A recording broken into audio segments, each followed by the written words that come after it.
আজকে প্রতিষ্ঠা করবেন, এটি ইতিহাস।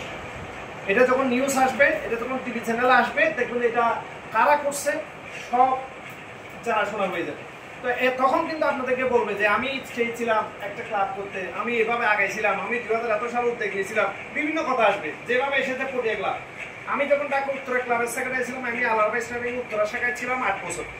উত্তরা ক্লাবের সেক্রেটারি থাকা অবস্থায় আমার মনের মধ্যে একটা স্বপ্ন জেগেছিল যে এখানে কাজগুলো অনেক সুন্দর এবং এখানে থেকে লিডারশিপ তৈরি হয়, এখান থেকে মানুষের সেবা করার একটা সুযোগ আছে এবং একটা নন পলিটিক্যাল অর্গানাইজেশন বিভিন্ন পেশা বিভিন্ন রাজনৈতিক দল একটা সংমিশ্রণ থাকে।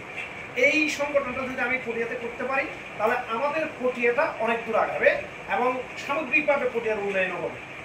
এই চিন্তা ভাবনা নিয়ে 2017 সালে চিন্তা করছি আমি পটিয়াতে ক্লাব করব এবং আল্লাহ রহমতে 2021 সালে আমি ট্রান্সফার হয়েছি। প্রথমে চিটংয়ে মুরাদপুর ব্রাঞ্চ, মুরাদপুরে এসে বারোলিয়া ক্লাবের মধ্যে যোগ দিয়েছি।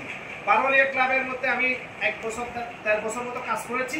বারোলিয়া ক্লাবের কাজ শেষ করে ওখান থেকে আমি স্পন্সর নিয়ে বারোলিয়া ক্লাবের স্পন্সরে আমরা পটিয়া ক্লাব মাউন্টিং করছি। যে আমার পরিকল্পনা হচ্ছে আজকে পটিয়া ক্লাবের 21 সাল থেকে আজকে পর্যন্ত পটিয়া ক্লাবের মধ্যে সকল রাজনৈতিক দলের নেতৃবৃন্দ আছে, সিনিয়র নেতাও আছে।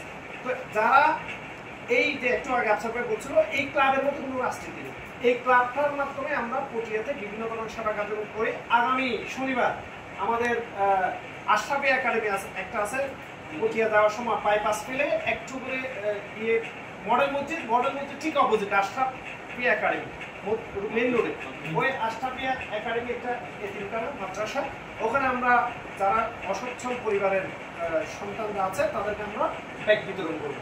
এরকম আমরা গত কিছুদিন আগে বর্ষাকালে ছাতা বিতরণ কর্মসূচি দিয়েছি। বিভিন্ন ফাইন্যান্স